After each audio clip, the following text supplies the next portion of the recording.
করতে যাচ্ছি, এইটা হচ্ছে আমাদের জন্য একটা বিরাট আনন্দের। আমরা স্বৈরাচার মুক্ত, আমরা না এটা ঠিক আছে, আমরা স্বৈরাচার মুক্ত বাংলাদেশে ঈদ করতে যাচ্ছি। এইটা হচ্ছে আমাদের জন্য সবচেয়ে আনন্দের। এত জুলুম করেছে, এত নির্যাতন করেছে, এইটা বলতে গেলে আসলে শেষ করা যাবে না। আজকে সারাদিন চলে যাবে এই জুলুম নির্যাতনের কথা বলতে গেলে। আমাদের বাংলাদেশের মানুষ আসলে ভালো, বাংলাদেশের মানুষ ভালো, কিন্তু বাংলাদেশের মানুষ সংগ্রামী। বাংলাদেশের মানুষের উপরে অনেক জুলুম হয়েছে। আমরা ৭১ সালে যুদ্ধ করে আমরা দেশটা স্বাধীন হয়েছি, আমরা মানচিত্র পেয়েছি, বাংলাদেশ স্বাধীন হয়েছে। এরপরে বাকশাল করলো, সব দল নিষিদ্ধ করে দিল, একটা দল বানাইলো বাংলাদেশে বাকশাল। সিপাহী জনতা বিপ্লব করেছে মানুষের অধিকারের জন্য। আবার দেখেন হুসেইন মোহাম্মদ এরশাদ বাংলাদেশের মানুষের ভোটের অধিকার নষ্ট করে দিল। ৯ বছর বাংলাদেশের মানুষকে ভোট দিতে দেয় নাই, গণতন্ত্রের অধিকার, মানুষের ভোটের অধিকার নষ্ট করে দিল, হরণ করলো। বেগম খালেদা জিয়া, দেশনেত্রী বেগম খালেদা জিয়া ৯ বছর আন্দোলন করে ছাত্র এবং জনতা ঐক্যবদ্ধভাবে এরশাদের পতন ঘটায় বাংলাদেশে আবার মানুষের ভোটের অধিকার প্রতিষ্ঠা করলো। আবার শেখ হাসিনা মানুষের ভোটের অধিকার হরণ করলো ক্ষমতায় থাকার জন্যে। ১৫ বছর এই ক্ষমতায় থাকার জন্যে মানুষের ভোটের অধিকার হরণ করলো। আর ভোটের অধিকার হরণ করার জন্যে মামলা, মোকদ্দমা, জেল, জুলুম, যত রকম নিপীড়ন আছে করেছে বাংলাদেশের মানুষের উপরে।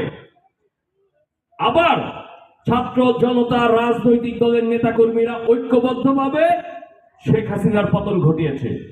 জুলুম হয়েছে অনেক, আবার সংগ্রাম করে জয়লাভও করেছে বাংলাদেশের মানুষ বারবার। আপনার আজকে আমরা স্বৈরাচার মুক্ত বাংলাদেশে একটা ঈদ করতে যাচ্ছি। আমাদেরকে আসলে এত অত্যাচার করেছে, আমাদের ব্যবসা বাণিজ্য, চাকরি বাকরি আমাদের সব ধ্বংস করে দিয়েছে গত ১৫-১৬ বছর।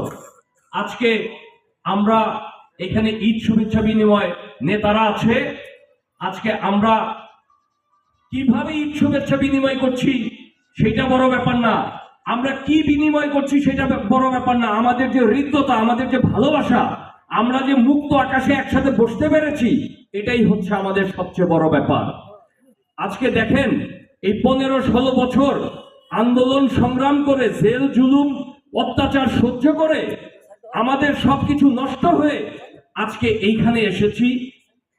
আমরা এই জায়গা থেকে আমাদের এই ধ্বংসস্তূপে দাঁড়িয়ে আজকে আপনাদের জন্য খুব বেশি কিছু করার সামর্থ্য আমার নাই, আমার দলেরও নাই, কিন্তু আমাদের ইচ্ছা আছে, আমাদের আগ্রহ আছে, আমাদের মনোবল আছে। ইনশাল্লাহ আগামী দিনে যদি আমরা রাষ্ট্র পরিচালনায় আসতে পারি, বিএনপি যদি রাষ্ট্র পরিচালনায় আসতে পারে, আমাদের নেতা, আমাদের ভারপ্রাপ্ত চেয়ারম্যান জনাব তারেক রহমানের নেতৃত্বে একটি সমৃদ্ধশালী বাংলাদেশ গড়ে তুলব। আপনাদের জন্য অনেক কিছু করতে পারবো, অনেক কিছু করতে পারবো যদি আমরা রাষ্ট্র পরিচালনায় আসতে পারি।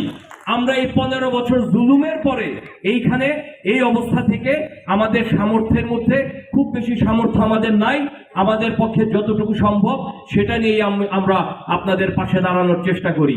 ইনশাল্লাহ আপনাদের সঙ্গে আবার দেখা হবে, আবার কথা হবে। আপনারা ভালো থাকবেন। এই গরমের মধ্যে আমি আর বেশি কথা বলে আপনাদেরকে কষ্ট দিতে চাই না। আপনারা এখানে আছেন, আমি এই বেডডোবার ভোটার, আপনারা আমার জন্য দোয়া করবেন।